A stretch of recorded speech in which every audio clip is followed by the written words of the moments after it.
प्यारे विद्यार्थियों, एक बार फिर आप अपने चैनल पर हैं। आओ सीखें भूगोल। दो अंक के प्रश्न का ये तीसरा वीडियो और तीसरे वीडियो में 2 नंबर के प्राय सभी क्वेश्चन आप लोग ये कवर हो चुके हैं। आप लोगों को बस तैयारी करना है पूरे विश्वास के साथ में। सफलता तो आप लोगों को मिलेगी, ये निश्चित है। आप तैयारी करते रहिए, वीडियो देखते रहिए और लिख कर देखते रहिए। कोई समस्या जाती है तो लिखना सबसे अच्छा इसका विकल्प होता है। अब हम अगले क्वेश्चन की तरफ चलते हैं, तीसरे वीडियो के। इसमें प्रश्न नंबर लिखा हुआ है 16। इधर उधर हो जाएंगे, उसकी कंफ्यूज नहीं होना। प्रश्न नंबर से कुछ नहीं होता है, आप प्रश्नों पर ध्यान देंगे। नमामि गंगे परियोजना, नमामि गंगे परियोजना। हम विस्तृत चर्चा नहीं करेंगे इस परियोजना पर, बहुत शॉर्ट में आपसे पूछा जा सकता है नमामि गंगे परियोजना के प्रमुख उद्देश्य लिखिए। प्रमुख उद्देश्य लिखिए। तो आपको पता है कि गंगा नदी हमारे देश की सबसे बड़ी नदी है, जो 25 से 25 किलोमीटर लंबी है। तो गंगा नदी की बात हो रही है। नमामि गंगे परियोजना के प्रमुख उद्देश्य, तो नमामि गंगे परियोजना के प्रमुख उद्देश्य निम्नलिखित हैं। आप इसलिए एक तरीके से लिखेंगे, नमामि गंगे परियोजना के प्रमुख, 2 नंबर का है तो 2 लिखेंगे। प्रमुख 2 उद्देश्य निम्नलिखित हैं। निम्नलिखित नंबर 1 पर लिखेंगे, गंगा नदी को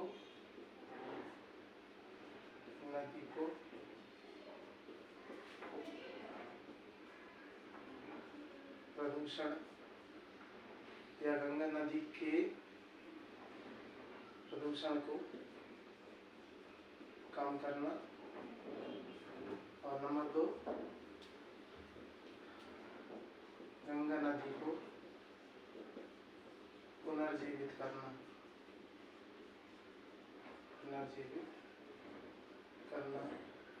गंगा नदी हमारी धार्मिक आस्था का भी, प्रेरणा का भी एक स्रोत है और इसलिए गंगा नदी का प्रदूषण मुक्त कराने के लिए सरकार ने नमामि गंगे परियोजना चलाई और इसके तहत जो है वृक्षारोपण भी किया जा रहा है। गंगा नदी के किनारे या नदियों के किनारे वृक्षारोपण करना है। ये कोई भी नदियां हैं वर्तमान समय में इन सब समस्याओं से जूझ रही हैं। क्योंकि प्रदूषण ज़्यादा हो रहा है, गंदगी ज़्यादा फैल रही है, शहरों का पूरा कचरा नदियों में डाला जा रहा है, तो ये एक बहुत बड़ी समस्या है। इसके लिए सरकार ने इसके लिए बहुत अच्छी महत्वाकांक्षी परियोजना शुरू की है और इसका इम्प्लीमेंटेशन हो जाए तो गंगा नदी में जो प्रदूषण और जो समस्याएं हैं वो सब समाप्त हो जाएंगी। ठीक है, अगला क्वेश्चन देखें। ऊर्जा के गैर परंपरागत साधन, क्वेश्चन नंबर 17। ऊर्जा के गैर परंपरागत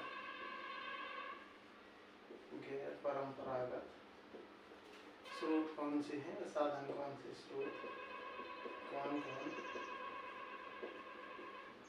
से हैं। देखिए, ऊर्जा के गैर परंपरागत मतलब परंपरागत भी। तो परंपरागत क्या होते हैं? पहले के समय में ऊर्जा के स्रोत के रूप में लकड़ी,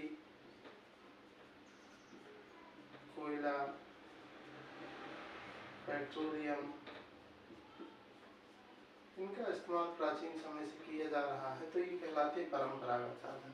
ठीक है, ये होता है परंपरागत साधन। और जो वर्तमान समय में जो साधन इस्तेमाल किए जाते हैं वो कहलाते हैं गैर परंपरागत साधन। गैर परंपरागत साधन का मतलब है कौन कौन से साधन? सौर ऊर्जा, पवन ऊर्जा, भूतापीय ऊर्जा,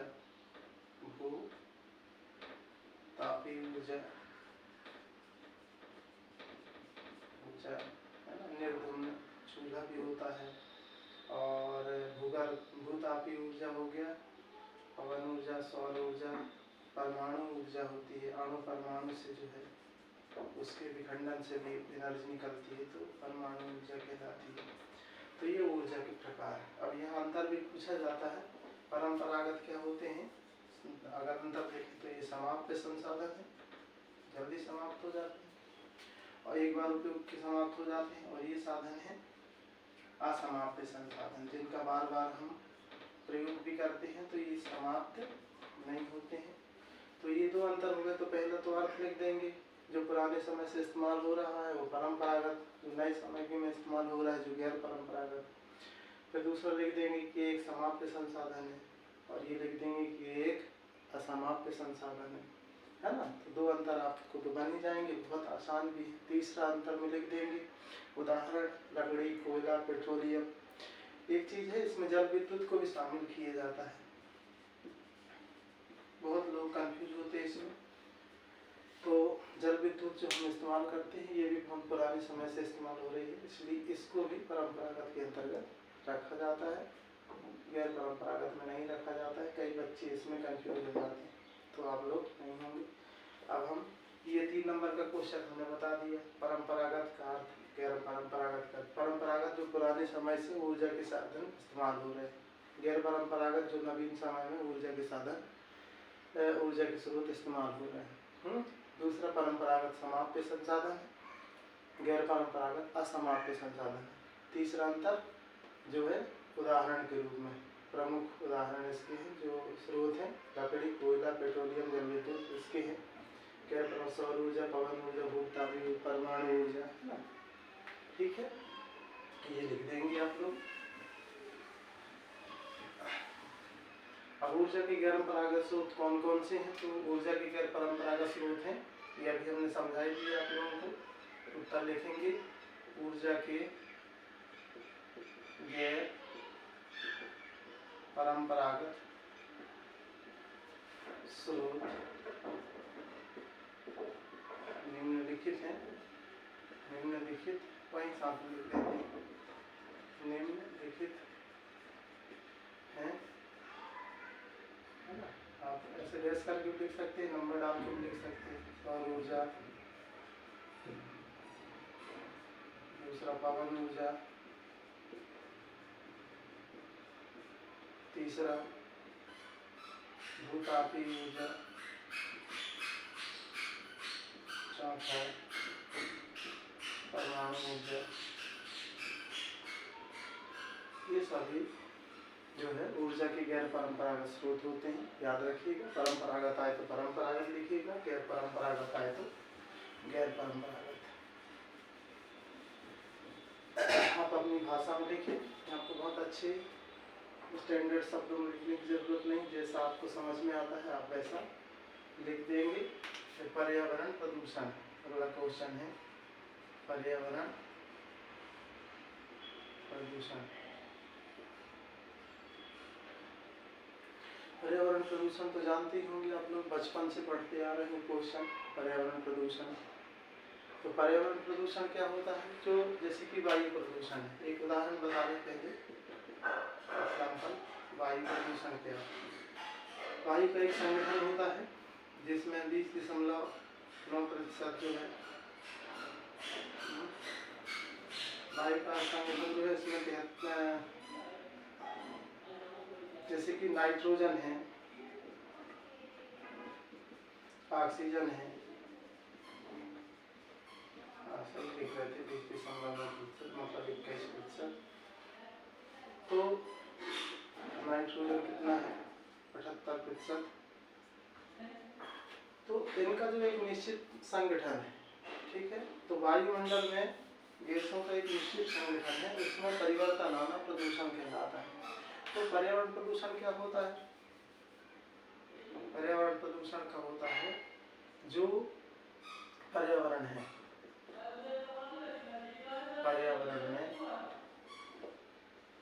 पर्यावरण में होने वाला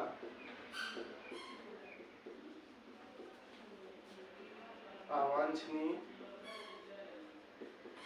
परिवर्तन, अवांछनीय परिवर्तन को पर्यावरण प्रदूषण कहते हैं। पर्यावरण प्रदूषण कहते हैं। अब अवांछनीय परिवर्तन क्या होता है? जैसे कि हमने खेतों में उर्वरक डाल दिए, तो उर्वरक मतलब खाद डाल दिए तो हमारी मिट्टी प्रदूषित हो गई। नदियाँ थी, हमने कचरा डाल दिया, नदियाँ प्रदूषित हो गई। तो वो हो गया। प्रदूषण के प्रकार कितने होते हैं?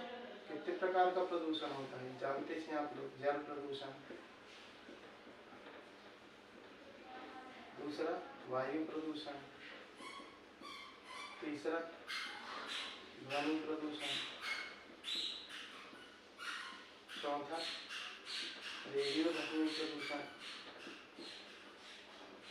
ध्वनि प्रदूषण, अगला मृदा प्रदूषण। ये सभी प्रदूषण के प्रकार याद रखिएगा।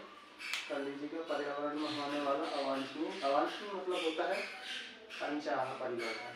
अवांछनीय का मतलब क्या होता है? अनचाहा मतलब जो नहीं होना था लेकिन हो गया, वो अवांछनीय कहलाएगा। पर्यावरण में होने वाला अवांछनीय परिवर्तन पर्यावरण प्रदूषण कहलाता है। जल प्रदूषण, वायु प्रदूषण, ध्वनि प्रदूषण, रेडियोधर्मी प्रदूषण, ये इसके प्रकार है। जल में होने वाला अवांछनीय प्रदूषण जल प्रदूषण, वायु में होने वाला अवांछनीय परिवर्तन वायु प्रदूषण, ध्वनि में होने वाला अवांछनीय परिवर्तन ध्वनि प्रदूषण, रेडियो ध्वनि प्रदूषण क्या है? जो परमाणु कहलाते हैं, अणु परमाणु का नाम सुना होगा आपने, तो वो जब वायुमंडल में आ जाते हैं, ठीक है, उससे भी प्रदूषण होता है। इसको हम समझा देंगे विस्तृत रूप से। जैसे कि न्यूट्रॉन नहीं, मतलब जो नाभिकीय विखंडन हो परमाणुओं में, है ना, तो उससे जो है वो वायुमंडल में भी उसके कुछ अंश आते हैं, वो प्रदूषण कहलाता है। मृदा प्रदूषण, मृदा प्रदूषण मतलब मिट्टी में होने वाला अवांछनीय परिवर्तन। इनके सबके नुकसान पूछा जाता है। वायु प्रदूषण के नुकसान, ध्वनि प्रदूषण के, तो आप आसानी से लिख दीजिएगा अपनी भाषा में, और लिखना ही, ऐसा नहीं कि छोड़ दिया जाए आप, ठीक है। ये बहुत आसान है, इसलिए ज़्यादा इसमें हम समय नहीं देंगे आप लोगों का।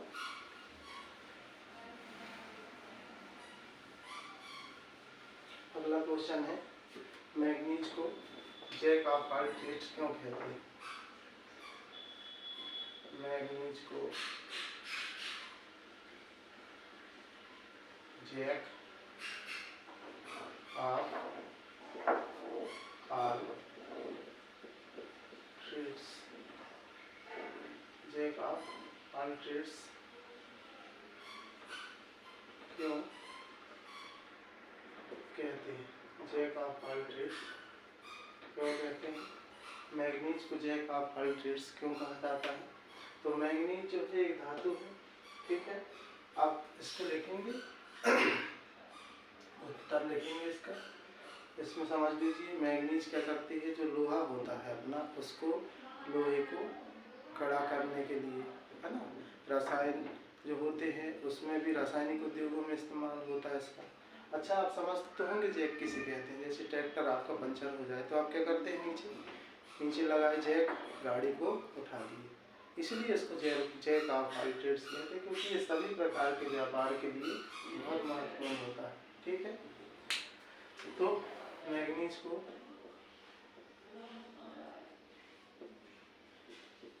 जैक ऑफ, ऐसा लिखेंगे, जैक ऑफ ऑल ट्रेड्स कहते हैं, क्योंकि यह लोहे को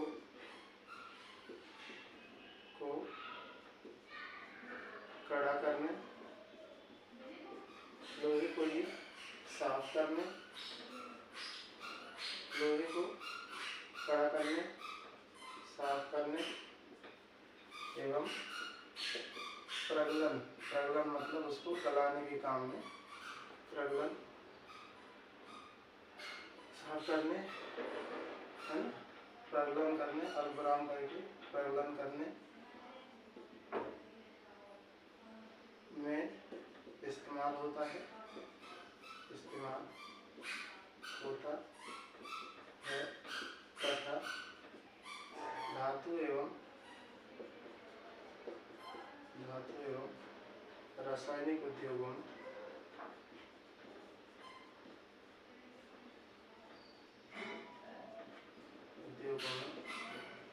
प्रयुक्त होता है इसलिए मैग्नीज को jack of all trades manganese को जैक ऑफ ऑल ट्रेड्स कहते हैं। यहाँ पर हमारे 2 नंबर के जितने भी संभावित क्वेश्चन थे हमने तैयार कर दिया है। अब आप लोगों को क्या करना है, तो आपको समझनी है कि वीडियो देखते रहना है और तैयार करते रहना है। अगर आपको वीडियो दिखाई नहीं दे रहा है तो फिर से एक बार कहता हूँ कि आप उसको सब्सक्राइब कर लेंगे तो सभी वीडियो आपके सामने होंगे, ठीक है। और लगातार तैयार करते रहिए। ये हमारा तीसरा भाग 2 नंबर के क्वेश्चन का हो गया है। अब इससे बाहर कुछ नहीं है। आप लोग बहुत अच्छे तरीके से तैयारी कीजिए, सफलता आपको मिलेगी। अग्रिम शुभकामनाएं सफलता की। धन्यवाद।